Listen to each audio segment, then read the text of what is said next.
ওই দেখো একটা জিনিস, আমি কইছি না গো, বাংলাদেশের মধ্যে অনেক কিছুই ব্যবহার করে না, ফালাই দেয়। হ্যাঁ, যেটি আমরা বঞ্চিত হই। মাছের আইসলে, তেলাপিয়ার মাছের আইসলা, বোয়াল মাছের আইসলা, এটি দিয়া যে সুন্দর করে জামা বানাইছে, হিলাই হিলাই দেখো কি সুন্দর করে। এই যে এটা সব দিয়ে আইসলা বলে, আমি তো অন্য কিছু না। হ্যাঁ, আমরা বাঙালিরা আজাই রে আজাই না, হায়া হায়া কোনো কাম নাই। ঘরের ভিতরে যে জামাইরা মাছ এনে দেয়, আব্বারা মাছ এনে দেয়, বাইরা মাছ এনে দেয়, মাছ টিহা করে খাওয়া, আইসলাটি যদি হুগায় এমন জামা বানায় বেস্তাতাম। হ্যাঁ, যে দাম এই জামার জানো, কি ভুল যে করছি, হাই হাই হাই রে দেখো, ব্যাগে আইসলার জামা। এই জামার নাম হইছে আইসলিয়া। বাঙালিরা হিন্দে না তো, কালাই আগো জামা, কালাই আগো।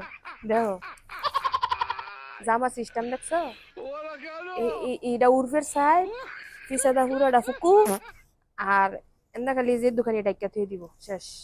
কারণ কালাই আগো সরম বরম কুস্তা নাই, কুস্তা নাই, এটা যে ফাঁসা মোটা আসা মোটা